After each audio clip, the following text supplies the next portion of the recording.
Well, this is just a modern version of it, a very modern version, probably the most modern version. You can see it's blacked out, even there in the PVD. Now, this might be a bit contentious to all you watch experts out there, but we, David Harper and Jonathan Scatchard, we're going to tell you the story about the very first pilot's wristwatch on the planet. This is what we think. If you think or know differently, then let us know. Now, Jonathan, you might just be causing a bit of trouble here, because in the world of watches, there's an awful lot of theories as to when the very first pilot's wristwatch was made, who by and who for. But what's your take on it? My take would be Cartier again. They've made the very famous watch for a very famous early aviator, Alberto Santos Dumont. Santos, a famous name. Yes, Brazilian, but he was living in France. High society, friends with Louis Cartier. There wasn't really such a thing as a wristwatch, remember, maybe an odd military piece, but it's before the First World War.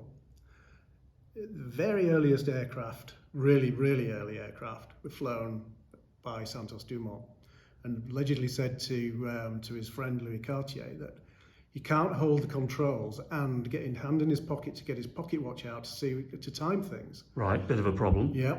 So Cartier came up with the idea of making something that he can wear on his wrist. So it wasn't just a case of strapping a pocket watch to his wrist? No, that would be the easy way out, but this is Cartier, remember, and remember that they were jewellers of the finest, really the best jewellers of the day. So it was a real challenge to him. Yeah, he really set to town and he made this beautiful little square watch, which unheard of. Little sapphire in the crown, 18 karat gold. Obviously, price wouldn't be an object because you're dealing in different times with different people back then. So Santos was exceptionally wealthy. Yes, yeah, totally eccentric, big Panama hat, big moustache. He even went to an exhibition once and it showed his dining room table. He was obsessed with everything, with the air and everything about flying. So these chairs were massive. You had to get on ladders to get onto the chairs and table, and the butlers would have to stand on smaller ladders to bring the food because you were up in the air looking down. That's what he wanted. That's how eccentric he was. So even when dining, he had to be elevated. Yes, yeah. What a guy. Yeah, complete character. But what a beautiful jewel of a watch that Cartier made for him. Okay, so Cartier now make a watch called the Santos. They've never stopped. That Santos watch has kept being reinvented, but the case shape's always been the same. They've done sort of tributes to the original one, which they'll call the Santos Dumont. There's Santos 100, which was a great big version of it, like my Panerai size, and still in the range today. You'll recognise them. It's the Cartier watch with the little gold screws in the bracelet, stainless steel, gold screws in it, very distinctive, huge in the 80s, a real status symbol. So that's where the Santos name comes from. That's where it comes from. It comes back from old Santos Dumont. And what have you got there? Well, this is just a modern version of it, a very modern version, probably the most modern version. You can see it's blacked out, even there in the PVD, black dial. So it looks a very modern watch. But based on... That case shape is pretty much the shape that Louis Cartier did. Much smaller. It's a tiny little watch, as watches were back in the day. Oh, right, so this is substantially bigger than the original. Oh, yeah, that's a tiny little watch. You'd probably class it as a lady's watch today.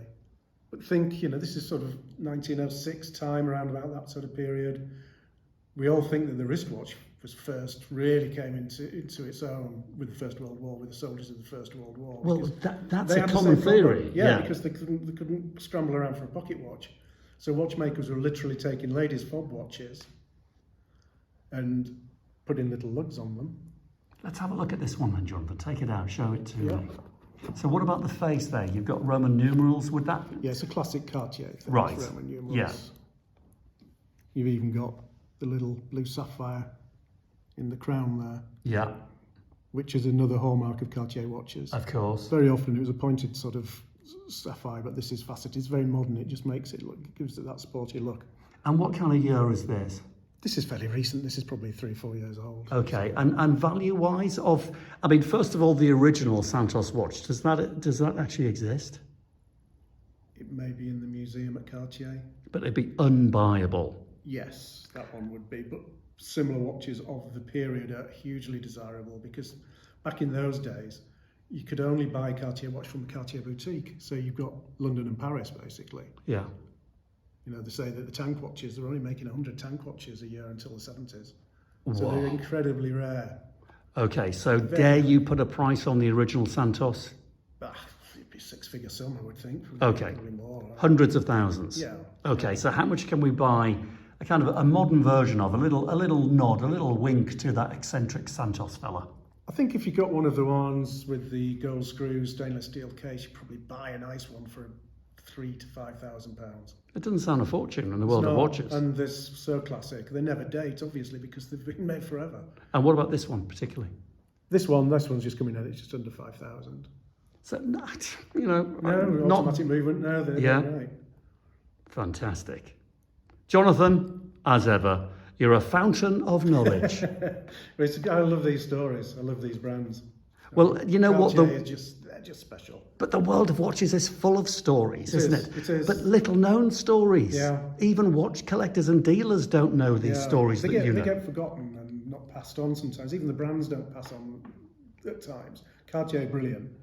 They always show their heritage, and they dip back into the heritage a lot to bring out the new designs. Often it's just something that they've made in the past that they've reawoken, as they put it. Yeah. You know, and just keep an eye on what they make, because they make some superb pieces. They're some of the best Art Deco pieces that you could ever buy. Brilliant. Well, thanks to you again for keeping Not these at all. stories You're more than alive. welcome. Cheers, Jonathan. Thank you.